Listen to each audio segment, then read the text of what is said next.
Hey guys, I'm Mac from CNBC. Katie, I'm going to start with you. So in March of 2022, when you launched this fund, you broke so many different records for venture, $1.5 billion. And at the time you came on CNBC and you said that pressure is a privilege. And at that time, we didn't have the implosion of Terra. We didn't have the FTX collapse. So much has happened since then. We went into the depths of a bear market. And my question to you is, 2.5 years later, was that the worst possible timing for you to launch your own fund or the absolute best? I mean, well, time will tell. We certainly think where we sit right now, it seems that it was a very good time to launch a fund. And of course, the majority of our deployment has been during the depths of the bear market. So now when you go back to the comment I made that pressure is a privilege, I think one of the best things that's happened recently is that we've been joined by Diogo. And so now it's a shared privilege and responsibility. And Diogo, so you're the first general partner to join the fund. You've been with the company for with the fund for about a year now. You left a major crypto company. Walk me through that decision. What brought you into the world of venture investing? So it was Les leaving. I'm executive chairman of Anchorage, so I'm still heavily involved with the company. But I've always wanted to do venture. I have over 150 angel investments, and I've always wanted to professionalize. If you think about angel investing, it's almost like you're playing mini golf, and I always wanted to play golf, right? It's the same mechanics, but very different sport. And so I always wanted to do venture investing, and I've been doing crypto in one way or another for 20 years. So it arcs all the way back to me doing a PhD, which 20 years ago was useless, which was in distributed systems and security. And so from 20 years ago, from an academic career to then joining very early stage at Square and being part of the team that actually I'm on the patent for the little encrypted credit card reader, to then joining Docker, to then starting Anchorage, all of that has been one cohesive, career as an operator, as a founder. And the thing that was missing was me being a venture investor in the space. And, that's why I'm so happy to be here, because Haun Ventures is perfect for that. And let's talk about some of the investments that you've made and whether you've had to rethink your strategy since launching. So intentionally from the beginning, you parsed it out into this $500 million early stage investment fund, another $1 billion focused on an acceleration fund. Katie, when you launched, have you had to change course, rethink your process or how you're investing money, given the environment that we're in? Well, Mackenzie, the things that we were very purposeful and deliberate about when we raised the fund, first of all, you mentioned two vehicles. A lot of people don't recognize like you do, that we have two vehicles. We have that $500 million fund that's really focused on the early stage founder. We've led a number of seed deals out of that, recently some Series A deals, and I think a lot of folks just combine the two. So that was very purposeful. The other thing that was purposeful and I think has served us really well is our pace of deployment. We said we were not going to be one of those funds that deployed in months. We would pick years. And I think looking back in hindsight, that was a very wise decision and one we feel very good about today as we sit here. Now, in terms of what we did do in given all that happened, which of course no one could have predicted. Both Diogo and I have been in crypto for over a decade, but no one saw some of the blow-ups coming. We knew that there would be cycles, but we didn't know they would be quite so dramatic. And what we did do is we saw publics correct much more quickly than private markets. And so what that meant in terms of a strategy shift, if that's what you want to call it, is we were deploying out of our acceleration fund into public tokens sooner than we would have expected. If you would have asked me at the time I raised the fund, I would have thought that we would do kind of contemporaneously, some early stage, some later stage. But because of that public market and public token correction earlier, that was something that changed a little bit. Have you given a breakdown of how much of the Accelerationist Fund has gone into investing in publicly traded tokens versus some of the later stage investments that you've made in companies like Chainalysis and Fireblocks? Yeah, and we have some other companies that we haven't disclosed, later stage companies as well. We've never looked at an exact percentage breakdown. I mean, we have, of course, but we haven't disclosed publicly what it is because it's always changing every time we add a new investment, and not all of our investments have been announced. And what we told LPs when we raised the fund is we were not going to have a specific percentage breakdown because we wanted to have that flexibility. And I think that served us well. One of the things about Diogo having joined us that I think a lot of people don't know is that we actually met right as before he had officially co-founded with Nathan, Anchorage Digital. And just to be able to have someone come here and be a partner sharing in this journey and as building a firm has been so tremendous. I mean, also Diogo brings some really unique attributes. First of all, I think just having a founder, someone who's been a crypto founder also, having been the co-founder of Anchorage Digital, having raised a Series A from traditional sandhill firms, but also raised through a Series D from investors ranging from the likes of KKR and BlackRock to Goldman Sachs. He's just really such a value add for some of those early stage founders who are just beginning on their founder journey. And Diogo, you actually you wrote a patent with Jack Dorsey, right? And you have the security background. So talk me through some of the investments that you've really helped to shepherd since joining a year ago. So actually, I joined more recently than that. We've announced it a little bit longer ago, but I've really been in seat for 4 months. I've led a couple of deals so far. One that was recently announced was Chaos Labs. Chaos Labs is a really interesting company. They're the leaders in risk analysis for decentralized finance. One of the ways to think about this is you create a decentralized finance protocol, say a lending protocol, and even though you program the lending protocol to behave correctly when there's massive volatility in the market, and largely DeFi has behaved extremely well, you still have to choose which parameters you want your protocol to follow. What are the LTVs? What are the collateral ratios? When do you liquidate? And so Chaos Labs has been the leader in helping companies decide what these parameters should be. And most recently, what they've done is they've launched their own network because wouldn't it be nice that instead of helping you choose the parameters and having you do the parameter updates manually in a very slow fashion, you could just merge these two things together and you could have these risk platforms automatically inject these parameters on chain in a way that allows your protocols to be highly efficient and thus actually provide a better product for your clients. So this has been one of the top investments that we'd like to do, one of many. We've also been investing heavily in stablecoins. And that's something I'm interested in. So one of the 12 early stage investments that you've made this year has been into Bridge, which is this payments platform built on top of stablecoins. So many of the conversations that I have around crypto and what's interesting to people is the US dollar peg stablecoins as a payment rail that is extremely disruptive to existing legacy systems. How excited are you about Bridge and what that offers? Well, we're very excited not only about Bridge, but about stablecoin plays in general. And we have some other investments that we'll be announcing soon, hopefully in that space. But I will say that with stablecoins, one of the things I think people don't realize is right now, stablecoins are the 18th largest holder of U.S. Treasuries, about to surpass Germany. And I think when you talk about things like those statistics, that's just extraordinary, given that stablecoins kind of only came on the scene, more than 5 now, 7 years ago. You know, some people, Katie, would characterize you as a contrarian investor within the crypto space, more in line with your traditional venture mindset, these longer time horizons. How would you describe your investing style? What you've brought to the table as a solo crypto, newly partnered up crypto investor? Well, look, I think we bring the best of both worlds. We can compete for early stage founders, the best of the best. You just mentioned Bridge. I think that's a great example. They had their choice of traditional venture funds, but we also back deeply crypto native founders too. And so we're competing routinely with just firms who do only crypto. And I think in terms of contrarian investor, I think that's exactly what we aim to be. And we've been in crypto through the space, dedicated to the space through numerous kind of periods of volatility. Again, Diogo, it's not just me. Diogo also has been committed to the space for, as he said, 2 decades, given to his background in distributed computing. But in my case, a decade. And you've seen a lot of venture investors come into crypto during periods of real increased activity and then depart. And now many of them are on to the next kind of shiny object. I think our thesis is this is a space, this is an asset class that has so much potential, that is growing. We see this as an internet-sized opportunity. And really, so if that's contrarian, sign us up.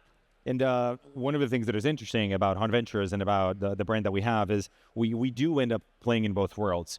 If you think about it, a company doing stablecoins right now could be looked at a company in crypto because they're using crypto rails, but you could also very easily see it as a fintech. They're just fintechs. The metrics that you're underwriting are fintech metrics. The types of problems that they're solving are fintech problems. And so ultimately, they are crypto-enabled businesses, but they are fintech businesses. And in those businesses, it's interesting because some of these founders don't want crypto investors. And they look at us as crypto-knowledgeable, non-crypto investors. It's funny because crypto founders that want crypto investors that are highly convicted, that are dedicated to this space, that are long-term convicted in the space, look at us as a very legitimate brand within crypto. So it's kind of interesting that we get to play both sides of the game. And in terms of a traditional venture, I do think one of the things that we have to realize is as crypto stops being a niche and becomes larger and larger, crypto funds will become, by necessity, more generalist funds in general, because fintech underwriting will be fintech, because these pieces are, these pieces, stablecoins being a perfect example of it, are no longer just crypto pieces, they're just general pieces. Every single new company out there that is going to start a fintech will do so in crypto rails to a certain extent, or to the point where fintech will just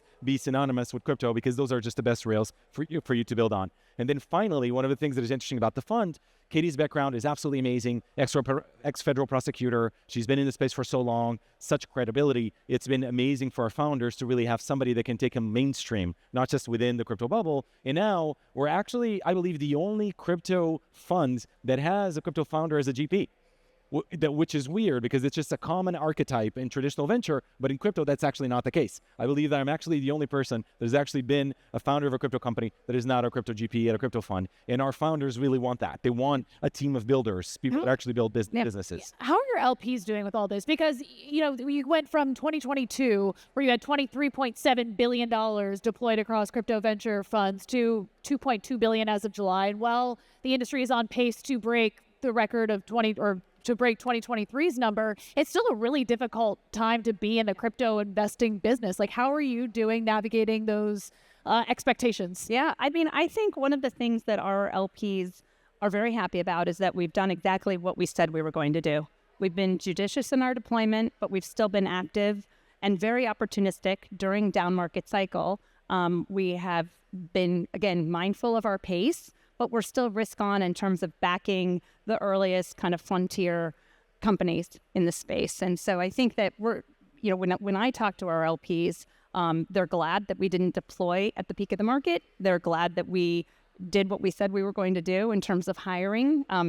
Most recently with Diogo, we had a plan for who we were going to bring on to the deal team. We've executed on that plan. And, a lot of our announcements, our deals are not yet announced. And so more to come there.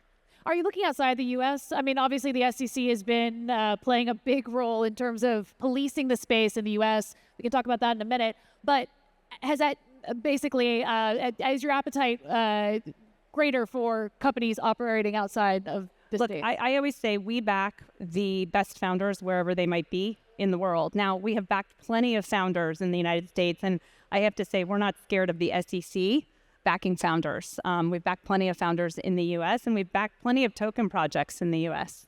Okay, so crypto has made itself impossible to ignore this election cycle. You came from A16Z. They are one of 4 massive spenders on Fairshake, a bipartisan pro-crypto PAC that has been spending big this election cycle. They won the vast majority of primaries where crypto money was involved. My question to you is, how important is this election cycle to the work that you do? And are you having conversations with lawmakers behind the scenes to try to help them understand just how significant an issue this is? I mean, like we said, for years, we have conversations with lawmakers behind the scenes at the federal, at the state level, but also overseas and regulators. So it's not just elected officials that we're having conversations with. In terms of how important is this election cycle, I think the thing that is really extraordinary, if you take a step back, is that crypto is an issue in not only the presidential race, but also in many Senate races that are coming, many House races that are coming. And if you think about 4 years ago, that wasn't the case.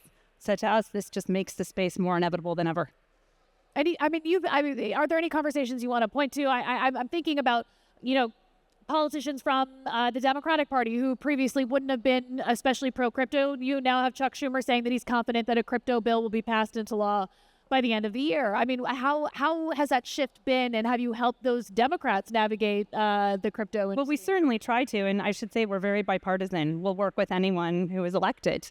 And we think that's a necessity, of course. That's table stakes to be able to work with both sides of the aisle, and it's something that we pride ourselves on at the fund. I would say, yes, we've absolutely had conversations with folks that you mentioned, and including, by the way, I think many didn't see this, but the House Financial Services Chairwoman, Maxine Waters, last week said crypto is inevitable. That's quite a shift also, and we think a very positive one. You've also seen tremendous kind of bipartisan support. This used to be a pre-political issue. I think we can get back to it being a pre-political issue, but you've seen folks like Richie Torres. I mean, he's a very progressive Democrat, really giving Gensler a run for his money at House hearings for Gensler's ridiculous position on NFTs. And I mean, speaking of NFTs, I mean, yeah, you just recently posted about the SEC's action about OpenSea, and you were an early investor in OpenSea and Coinbase, two companies that are, well, I mean, OpenSea has a Wells notice. Coinbase is actively dealing with litigation with the SEC.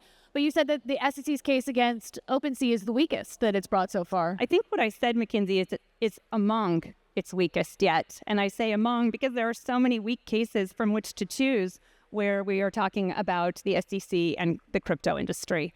If you would have asked me years ago, I would have thought they would have picked the worst of the worst, but of course, that's not what's happened.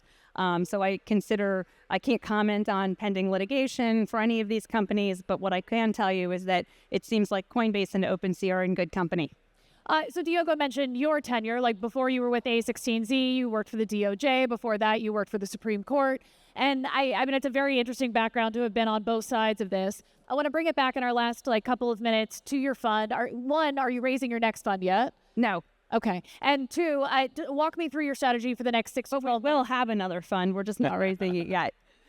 Walk me through what you're thinking about how, I know that you said that there are some deals that haven't yet been announced, but in terms of what you're scouting out next, walk me through your plans for the next 6 to 12 months. Well, I know Diogo has a lot of ideas on this too, so I'll just start briefly and then turn it over to him. But I think one of the things we see in crypto is some of these projects that are years in the making take years to launch because there's such hard problems of distributed computing. A recent example of that is Aleo.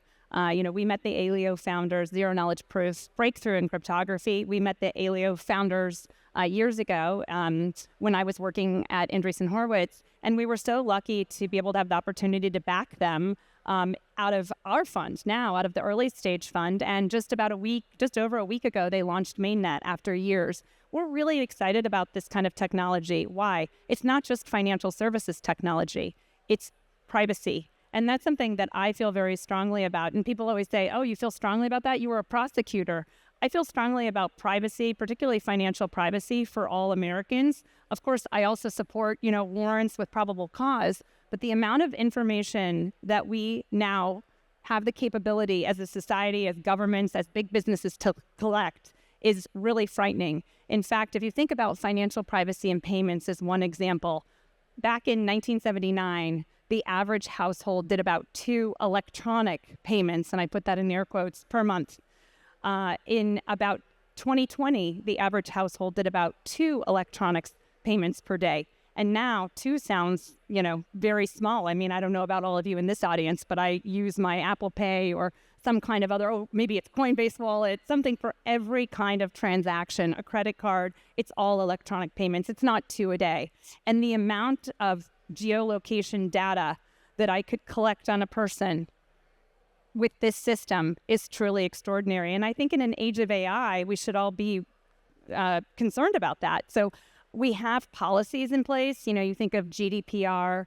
Diogo's European, so he's always reminding me about GDPR. That's a policy-based solution. But what about a technological-based solution? The fact is, for too long, we've gotten too lazy because there haven't been great technological solutions to privacy. People say they like privacy. They really care more about convenience. But for the first time, we're starting to see more and more technologies come out that offer a chance for privacy, like zero-knowledge cryptography. Diogo, what about you? This is just real quick. It's just taking a step back. It is a little bit more of it is one piece of what we call positive externalities of crypto. We're deploying as a venture industry billions of dollars into these underpinnings and core technologies of cryptography that are going to actually have more impact outside of crypto that are going to have inside of crypto. And Katie absolutely is right. Privacy is definitely one of them, but we're tracking lots of them. And that's one of the things that we keep track of and are taking. And McKinsey, for the record, people will say, oh, now you're not a federal prosecutor. Did you always have that view? And you can ask Eric Voorhees. Yes, I've always had that view, even when I was in the government. Katie, Diogo, thank you so much. And thank you to the conference and everyone who joined us, the audience today. Thank you. Thanks, McKinsey.